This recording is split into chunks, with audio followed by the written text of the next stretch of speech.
sekalian yang kami hormati, pada hari ini saya Yusri Naswat, dosen keperawatan Poltekkes Kemenkes Gorontalo. Saya akan membuat sebuah video pembelajaran yang menjadi syarat untuk pengurusan sertifikasi dosen. Izin memperkenalkan bahwa saya mengajar tentang mata kuliah gawat darurat, farmakologi, dan patofisiologi. Baik, yang saya lebih konsen ke mata kuliah keperawatan gawat darurat, Bapak Ibu sekalian, dikarenakan basic saya sebagai seorang pernah bekerja di rumah sakit dan saya di ruang intensif. Kemudian saya juga sebagai seorang trainer bantuan hidup dasar, trainer advanced cardiac life support, dan penelitian-penelitian yang bersifat kegawat daruratan. Baik. Pada hari ini saya akan mendemonstrasikan proses pembelajaran kegawat daruratan dengan topik evakuasi dan transportasi dengan capaian CPL, yaitu tentang manajemen bencana, dan capaian pembelajaran itu tentang bencana dan evakuasi dan transportasi. Bapak Ibu sekalian, bahwa saya informasikan peminatan saya ke perawatan gawat darurat itu bergaris lurus dengan hasil-hasil pengabdian masyarakat, yakni saya melakukan pengabdian masyarakat tentang peningkatan pengetahuan masyarakat terhadap bantuan hidup dasar di masa COVID.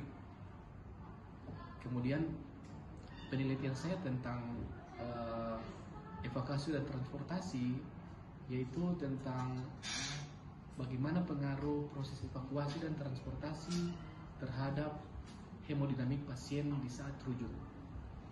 Dan hasilnya adalah ternyata dengan kecepatan yang tinggi hemodinamik pasien terganggu, dalam artian tekanan darahnya meningkat, respirasinya meningkat, dan nadinya meningkat. Dan itu disebabkan oleh tingkat kecepatan mobil ambulans yang lebih dari 80 km per jam. Karena sesuai dengan aturan, mobil ambulans tidak boleh melebihi 40 km per jam dan 60 km per jam di jalan tol. Itu adalah hasil penelitian saya. Dan untuk pengabdian masyarakat, itu sudah beberapa pengabdian masyarakat saya yang konsen di bidang kegawat daruratan, termasuk penyelamatan pada korban tenggelam. Itu saya lakukan pengabdian masyarakat dengan tim. Sehingga pada saat ini saya akan mendemonstrasikan proses pembelajaran di kelas, yaitu tentang proses evakuasi dan transportasi. Hal ini saya anggap penting karena proses evakuasi dan transportasi sangat berpengaruh pada prognosis pasien ketika sampai di IGD.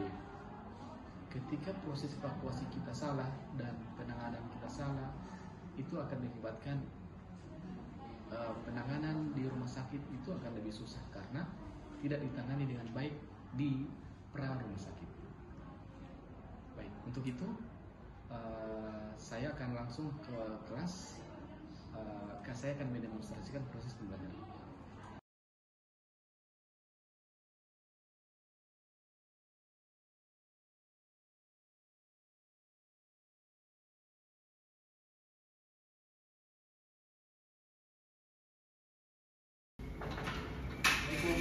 Waalaikumsalam warahmatullahi wabarakatuh. Assalamualaikum warahmatullahi wabarakatuh. Waalaikumsalam warahmatullahi wabarakatuh. Oke teman-teman sekalian, pada hari ini kita akan belajar mata kuliah gawat darurat ya. Gawat darurat dan bencana, jadi dengan topik penerapan evakuasi dan transportasi. Oke, hari ini teman-teman siap belajar kan? Siap. Oke, teman-teman sekalian, kita mulai pembelajaran hari ini. Oke, yang pertama adalah ini biodata saya. Teman-teman mungkin sudah kenal saya Yusrin. Saya di Undip. Ini nomor WA saya. Kalau ada hal-hal yang ingin ditanyakan apabila tidak paham, silakan di WA saya di Pak Pasar di jam sebelum maghrib ya. Oke. Soalnya kalau habis maghrib saya tidak bisa balas satu ya. Oke. Sebelum masuk pembelajaran, saya ada satu quote buat teman-teman sekalian. Yani tak perlu menunggu hebat untuk memulai. Teman-teman sekalian, silakan lihat yang ada di layar. Kira-kira apa yang teman-teman pikirkan ketika melihat yang ada di slide? Ada yang bisa kasih komentar? Oke, silakan Mbak. Seseorang yang mengalami kecelakaan. Oke, bisa. Oke. Tenaga kesehatan yang sedang mencoba menolong kecelakaan. Ada ambulans, Pak. Oke, next slide. Silakan perhatikan. Kita mulai dari proses evakuasi. Teman-teman sekalian, sebelum kita akan bahas tentang proses evakuasi itu sendiri, teman-teman harus tahu bahwa kejadian bencana itu bukan hanya karena ada bencana alam, tapi ada juga disebut dengan bencana yang terjadi pada kondisi sehari-hari. Contohnya adalah kejadian kecelakaan. Nah, kita sebagai seorang perawat nantinya Anda akan dilatih dan harus mampu bagaimana caranya untuk melakukan pertolongan di tempat kejadian perkara. Teman-teman sekalian perhatikan definisi evakuasi. Definisi evakuasi adalah merupakan kegiatan memindahkan pasien dari TKP ke layanan kesehatan puskesmas atau rumah sakit. Nah, teman-teman harus ingat bahwa apabila ada kejadian seperti itu, maka kita akan mencari tempat layanan yang terdekat dulu. Jangan kita langsung cari rumah sakit yang tipe tertinggi, padahal sangat jauh. Sehingga kita meminimalisir tentang golden period atau golden time. Cari dulu puskesmas atau rumah sakit yang paling dekat untuk mendapatkan pertolongan. Contohnya misalkan dia fraktur. Tahu fraktur kan? Oke. Anda tidak boleh membiarkan dia terjadi perdarahan karena akan terjadi risiko perdarahan yang diakibatkan risiko terjadinya ya shock hipovolemik. Teman-teman sekalian, ada sebuah prinsip yang harus teman-teman perhatikan ketika melakukan proses rujukan. Contoh, Anda dari rumah sakit Pohuwato contohnya, Anda wajib melakukan rujukan itu ke rumah sakit tipe yang paling tinggi. Bukan dari Pohuwato ke Bualemo atau Bualemo ke Golu. Harus ke tipe yang lebih tinggi. Jangan ke sama tipe, karena layanannya pasti sama. Oke? Nah, next slide bahwa prinsip memindahkan pasien. Anda harus ingat tujuan Anda baik, memindahkan pasien kan? Atau menyelamatkan pasien. Tapi kalau dengan cara yang salah, Anda bukan menyelamatkan dia, tapi membuat dia parah. Oke, misalkan ada kejadian kasus fraktur dan Anda mengangkatnya dengan cara yang tidak sesuai, maka frakturnya satu bisa jadi dua atau multiple fraktur. Sehingga yang pertama, menambah penderitaan korban, menambah beban ekonomi, karena dia juga menambah lama rawatan sehingga Anda membuat penderitaan pasien lebih banyak. Makanya prinsipnya adalah jangan membuat trauma baru. Inhalasimu itu dia udem. Trakea dia besar ini ketika Anda normal. Tapi ketika dia kena panas, Anda bayangkan Anda menghirup udara panas, trakeanya akan menyempit. Anda pasti susah bernafas dan Anda akan lama-lama apnu, dan itu Anda mati. Ada satu kasus, ada kebakaran, yang di dalam rumah itu dia merasa ada kamar mandi di kamarnya. Dia berpikir bahwa dengan dia berendam di air, secara rasional nggak akan terbakar kan? Dia masuk kamar mandi, ini kisah nyata. Alhamdulillah dia tidak terbakar, tapi dia mati. Matinya bukan karena terbakar, tapi menghirup CO2 panas. Penolong berjumlah 2 orang dan 1 korban, sehingga kita bisa angkat dia lewat ekstremitas. Jadi lebih mudah kita mengangkat dia. Nah, teman-teman sekalian, tidak darurat indikatornya adalah 1, denyut nadi dan nafas stabil. Dia ada nadi, dia ada nafas. Perdarahan sudah terkendali atau kalian sudah bidai. Kalian sudah baru tekan, aman, tidak apa-apa, kita menunggu. Kemudian tidak cedera pada servikal atau leher. Angkatan yang tidak gawat darurat itu seperti teman-teman pernah angkat teman yang pingsan nggak? Ketika kita menggunakan teknik direct, yang pertama adalah syaratnya harus berada di satu sisi pasien. Jangan berhadapan mengangkatnya.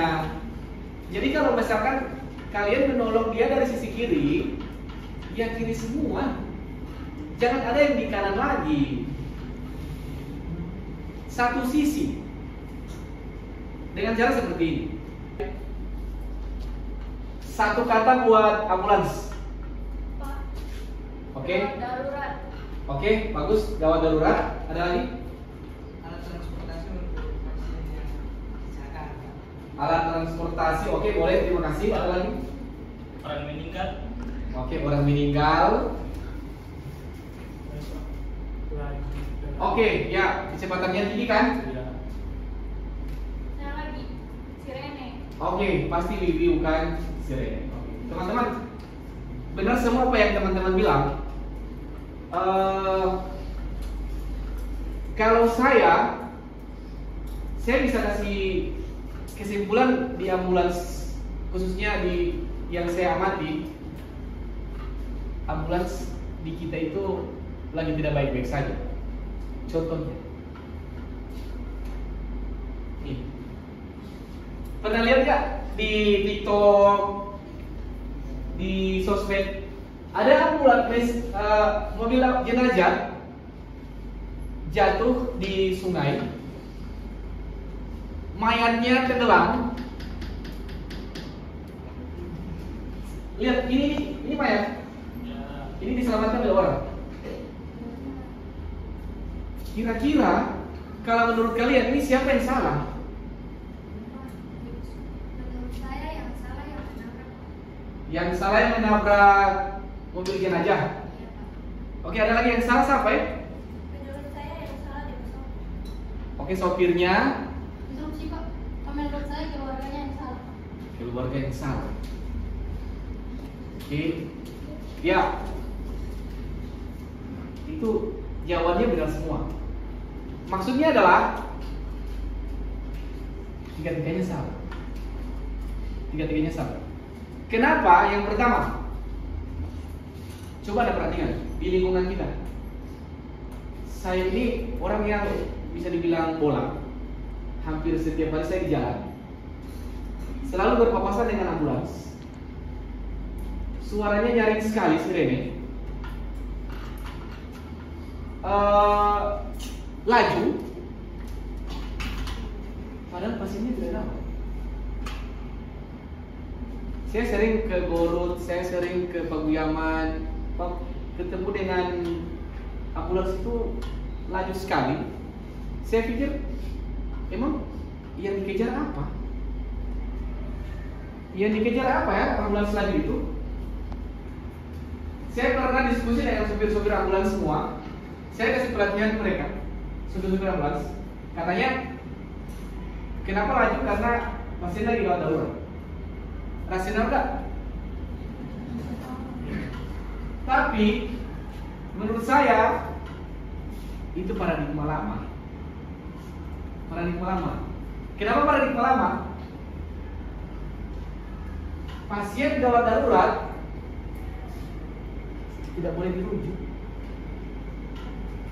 Tidak bisa. Kenapa tidak boleh? Kalau ada pasien gawat darurat, silakan distabilkan dulu, baru bawa. Mana ada pasien gawat di mobil, laju, sekarang kalau nabrak orang di jalan, nabrak bentor penumpangnya 2, sopirnya 1. Di dalam ambulans ada perawat, sopir, keluarga, sama pasien. Bisa jadi 10 orang korban demi menyelamatkan 1 pasien. Luar biasa kan? Sudah tidak gawat, laju, menabrak, dan misalkan dia pun gawat, yang meninggal bukan cuma 1 loh. Ada banyak, 10 orang. Itu yang mereka tidak pikirkan, bahwa seharusnya kecepatan ambulans itu tidak boleh lebih dari 60 km per jam. Contoh, ketika di ambulans dia sesak, ada oksigen kan? Ketika airway-nya terganggu, kita lakukan airway. Ada obat kan? Kita pasang obat. Ketika dia ada resiko hipovolemik, kan terpasang IV lain. Tidak akan mati pasiennya. Ketika pasiennya henti jantung, kita lakukan CPR. Tidak akan mati. Makanya pastikan rujuk ketika pasien stabil. Oke, jangan lupa ya. Syarat rujuk adalah stabil dulu. Setelah itu bisa. Oke, next. Ini kejadian yang di Garut kemarin, ada 2 orang meninggal gara-gara ditabrak oleh ambulans. Korbannya jadi 3. Oke. Ingat, Anda harus bisa bedakan antara mobil jenazah dan mobil ambulans. Oke. Ada 2 tipe ambulans teman-teman, ada yang gawat darurat dan ada yang tidak gawat darurat. Jadi sama, hampir mirip dengan proses pengangkatan. Syaratnya seorang tim bisa masuk tim ambulans adalah dia harus bisa bantuan di belakang. Bagaimana Anda jadi tim ambulans kalau Anda tidak paham BHD? Jadi harus paham BHD. Ini alat-alat yang harus ada di ambulans. Ini spek ambulans teman-teman. Ini ambulans emergency. Ini saya kebetulan jadi tim ambulans emergency waktu pelaksanaan jamaah haji kemarin. Ini standar emergency dan ada macam-macam tipe ambulans. Di Gorontalo tidak ada sih yang pesawat, helikopter ambulans. Kita hanya punya mobil. Kalau di kota-kota besar yang sulit akses itu ada sepeda, ada motor ambulans. Kita tidak punya. Salah sekali. Oke, yang ini yang benar teman-teman. Coba lihat. Ini seorang perawat dan ini pasien.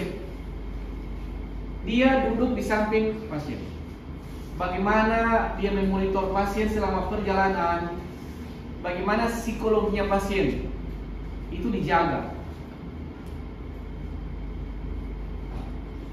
Saya sudah riset bahwa dengan laju 80 km per jam, ini hasil penelitian saya. Hasilnya adalah terjadi peningkatan tekanan darah, RR, nadi meningkat setelah dia sampai di UGD. Makanya jangan heran, tidak banyak pasien-pasien yang datang di rumah sakit itu meninggal di UGD. Itu namanya doa, death of air valve. Sampai UGD mati. Padahal harusnya proses evakuasinya itu harus lebih baik. Jadi pasien akan lebih safe. Yang mana prioritas nomor 1? No. Contoh, misalkan ada presiden, ada ambulans, ada damkar. Mana yang harus didahulukan? Ya, pemadam kebakaran. Paham kenapa pemadam?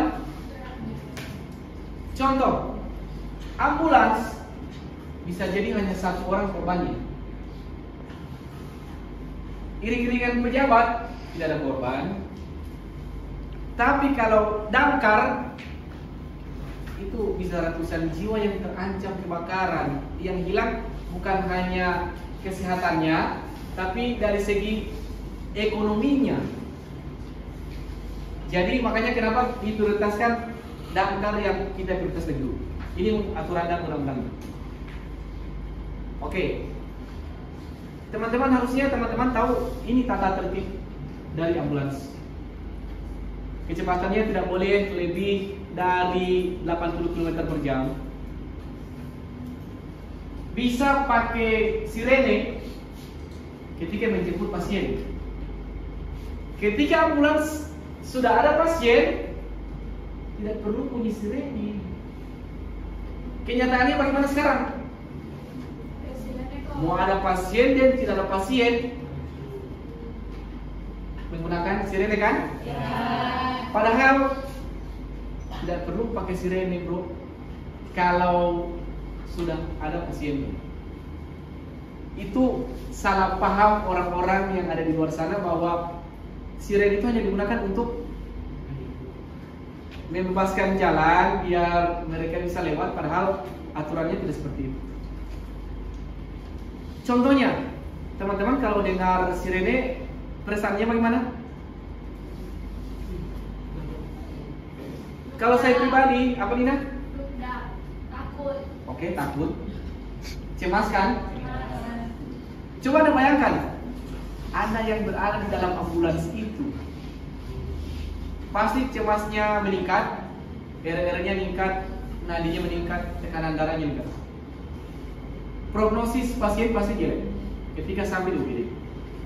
Ketika menjadi pengguna ambulans wajib menaati peraturan. Oke, paham?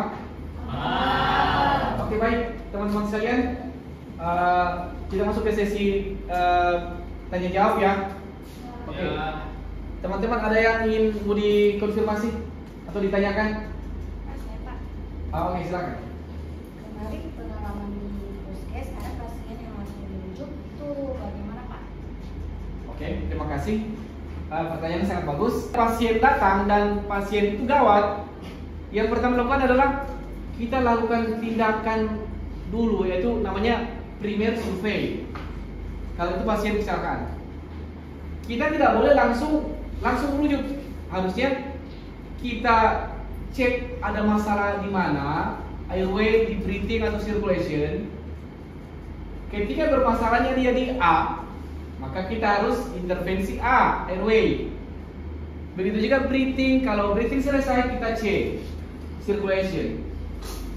Ketika pasien stabil, kita urus proses rujuk. Jangan tiba-tiba langsung rujuk. Padahal teman-teman di puskes punya sumber daya manusia yang cukup. Oke, ada lagi? Oke, baik. Baik. Sebenarnya terkait dengan slide yang tadi kan ada dua mobil ambulans, mobil jenazah dan untuk pasien. Nah tadi Bapak katakan kalau di mana itu mobil jenazah tidak bisa digunakan untuk pasien. Oke. Nah baru bagaimana jika misalnya di mobil pasien itu tidak bisa digunakan macam mobil yang ada cuma mobil jenazah, apa tidak bisa digunakan, dan kenapa itu mobil jenazah itu tidak bisa digunakan oleh pasien? Terima kasih. Oke. Terima kasih Rachel. Ada dua tipe. Kalau kita ngomong ideal, ambulans khusus orang sakit, jenazah khusus orang mati atau meninggal. Kenapa tidak boleh di-switch? Yang pertama adalah peruntukannya berbeda. Mobil jenazah tidak punya gantungan infus, tidak support dengan untuk kehidupan pasien, hanya berangkar doang. Apakah kita pakai untuk pasien? Ya. Itu alasannya. Tidak ada orofaringeal airway, tidak ada. Yang ada, oke? Yuk, ada lagi teman-teman? Ya Pak, saya Pak. Oke, silakan Ika. Bagaimana cara kami agar bisa menjadi tim dari ambulans tersebut? Oke, teman-teman sekalian, terima kasih. Saya kasih tahu bahwa syarat mau jadi tim ambulans adalah dia punya sertifikat bantuan hidup dasar, atau dia punya, itu pelatihan yang paling dasar, BHD. Yang advance adalah Advanced Cardiac Life Support atau Advanced Cardiac and Trauma Life Support. Itu tingkatan pelatihan yang advance. Basicnya Anda punya bantuan hidup dasar. Dasar bagaimana mempertahankan kehidupan, bagaimana ini pasien tidak mati atau meninggal. Dasarnya adalah airway, breathing, circulation, disability, exposure, F, polycatheter, gastric tube, heart monitor, dan imaging. Sekarang saya ingin evaluasi. Yang pertama adalah nanti silakan katakan ya, yang saya tidak akan menunjuk. Prinsip evakuasi pasien. Ada yang bisa? Oke, silakan Bayu. Tidak menambah luka baru. Oke, tidak menambah luka baru atau tidak menambah trauma baru ya. Oke, itu prinsipnya. Silakan Anda dalam pertolongan asal jangan menambah luka baru. Oke, baik. Yang berikut syarat kita akan rujuk pasien itu ke mana? Dari tempat yang lebih tinggi ke rendah kah atau dari rendah ke tinggi? Tinggi. Oke, Dina coba ulang. Kita akan melakukan proses rujukan dari tempat yang rendah, tipe rendah ke tinggi. ya, tipe rumah sakit atau puskesmas yang rendah tipenya ke tipe tertinggi. Oke, baik. Terakhir, teman-teman sekalian, masih ingat nggak alat yang panjang yang warna orange itu apa nama? Oke, LSB atau long spine bone. Oke, baik, teman-teman. Yaitu ada 3 saya garis besar. Yang pertama adalah ada 2 proses evakuasi, yaitu gawat darurat dan tidak gawat darurat.